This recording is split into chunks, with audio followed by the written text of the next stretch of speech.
नमस्कार मित्रांनो, मायक्रोबायोलॉजी मराठी चॅनलमध्ये आपले स्वागत आहे. तर या व्हिडिओमध्ये आपण सोर्सेस ऑफ बॅक्टेरियोफाज म्हणजे जो काही बॅक्टेरियोफाज आहे तर ते सोर्सेस वगैरे काय असतात, तो कुठे कुठे आढळतो. तसंच आपल्याला माहिती आहे की हा नॅचरल मायक्रोबियल हंटर आहे, जो की बॅक्टेरियाला हंट करतो. म्हणजे त्याच्यावरती याला एक होस्ट बॉडी लागते, म्हणजे बॅक्टेरियावरती ग्रो होतो, जे की पॅथोजन असतील किंवा जे काही हार्मफुल बॅक्टेरिया असतील त्यांना किल करण्याचं काम हा करत असतो. आणि याच्या काही रिव्होल्युशनरी ॲप्लिकेशनमुळे हा मेडिसिनमध्ये आणि बायोटेक्नॉलॉजीमध्ये वेगवेगळ्या ठिकाणी हा बॅक्टेरियोफॅज जो आहे तो वापरला जातो. तर ह्या व्हिडिओमध्ये आपण जे बॅक्टेरियोफॅज आहे त्याचे सोर्सेस काय आहेत ते आपण या व्हिडिओमध्ये डिस्कस करणार आहोत. चला तर व्हिडिओ सुरुवात करूया. सर्वात प्रथम हा जो बॅक्टेरियोफॅज म्हणजे काय ते आता आधी आपण पाहूया. तर बॅक्टेरियोफॅज हा एक व्हायरस आहे जो की स्पेशली एका टार्गेट किंवा होस्ट बॉडीमध्ये ग्रो होतो आणि स्पेशली हा बॅक्टेरियाला टार्गेट आणि डिस्ट्रॉय करण्याचं काम करतो, जो की मोस्टली अबंडंट जो काही बायोलॉजिकल एंटिटी आपल्याला अर्थमध्ये पाहायला मिळते. आणि मेनली याचं जर आपण पाहिलं, क्रुशल रोल जे काय असतात मायक्रोबियल इकॉलॉजी, इव्होल्युशन आणि बायोटेक्नॉलॉजी ॲप्लिकेशनमध्ये याचा वापर झालेला पाहायला मिळतो.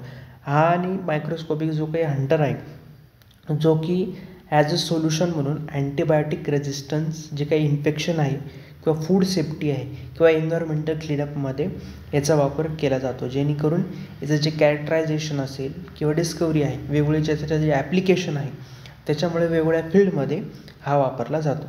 तर मेडिकल ॲप्लिकेशनमध्ये जे काही फास्ट थेरपी जी आहे ते आपण येणाऱ्या काही पुढे व्हिडिओमध्ये डिस्कस करणार आहोत. तर as a antibiotic resistance bacteria म्हणजे जे की हार्मफुल बॅक्टेरिया असतील, ज्याच्यामध्ये असा बॅक्टेरियोफॅज तयार केला होतो जो की जे स्पेसिफिक बॅक्टेरियाला रेजिस्ट करण्यासाठी वापरला जातो. म्हणजे जे की आपले 5 पॅथोजन असतात जे मेनली फूडमध्ये वगैरे सापडतात, म्हणजे ई कोलाय, सॅल्मोनेला, शिगेला, येसॉरस, पी एरिजिनोसा, हे जे काही 5 जे काही पॅथोजन आहेत त्याला अँटीबायोटिक रेजिस्टन्स बॅक्टेरिया जे काही आहे त्याला किल करण्याचं काम हा करतो.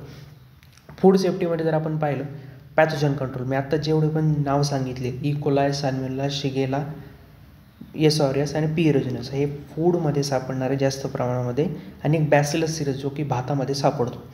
तर असे जे काही वेगवेगळे जे काही पॅथोजन आहे यांना कंट्रोल करण्यासाठी याचा वापर केला जातो, म्हणजे ॲज अ नॅचरल प्रिझर्वेटिव्ह म्हणून हा वापर केला जातो.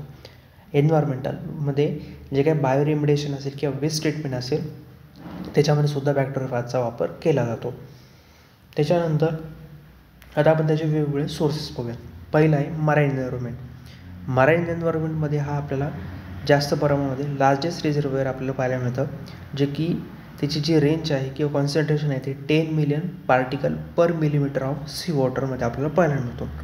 सरफेस वॉटरमध्ये जर आपण पाहिलं, जे काही कोस्टल रिजन असेल किंवा ओपन ओशन सरफेस असेल त्याच्यामध्ये डायव्हर्स स्पेसचे जे काही पॉप्युलेशन आहे 5चे आहे ते आपल्याला पाहायला मिळतात, जे की मराईन बॅक्टेरियल कम्युनिटीजला किंवा न्यूट्रंट सायक्लिंग करण्यासाठी रेग्युलेट हे करत असतात. डीप सी सिडिमेंट, जे ओशन फ्लोअर जे काही सिडिमेंट असतात जे की एशियन फेज वगैरे आहे ते मेनली जे काही नोवल जेनेटिक रिसोर्स बायोटेक्नॉलॉजी ॲप्लिकेशनमध्ये आपल्याला पाहायला मिळतात. तसंच कोरल रीफमध्ये जे काही कोरल असोसिएटेड मायक्रोबियल्स असतात जे की होस्ट स्पेसिफाईड फेज असतात, जे की रीफ हेल्थ किंवा डिसीज रेजिस्टन्स फाज म्हणून क्रुशल त्याचा रोल प्ले करत असतात. अशा वेगवेगळ्या मराईन एन्व्हायरमेंटमध्ये याच्या आपल्याला हॉटस्पॉट किंवा डायव्हर्सिटी आपल्याला पाहायला मिळते.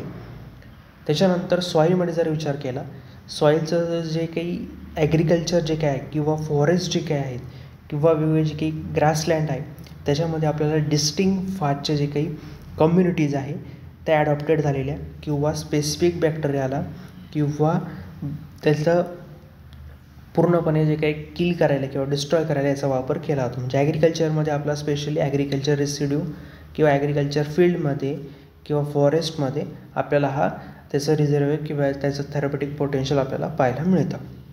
त्याच्यानंतर ह्युमनमध्ये, जो की ह्युमनमध्ये हा आपल्या फाज जो काय आहे तो आपल्या बॉडीमध्ये लिव्हिंग फेजमध्ये असतो, जे की त्याची डायव्हर्स कम्युनिटी आपल्याला पाहायला मिळते, जे की हेल्थ आउटकम इन्फ्लुएन्स करायला मदत करत असतात, जे की मायक्रोब जे काय आहे त्याला रेग्युलेट करण्यासुद्धा काम करत असतात. गट मायक्रोब जे काय असतात, जे काही इंटेस्टायनल जे काही फेज आहे, जे काही बॅक्टेरियल पॉप्युलेशनला मॉड्युलेट करतात आणि आपल्या बॉडीमध्ये इम्युनिटी, मेटाबॉलिझम आणि डिसीज ससेसिबिलिटी इन्फ्लुएन्स करण्यासाठी, इन्हॅन्समेंट करण्यासाठी वापरल्या जातात.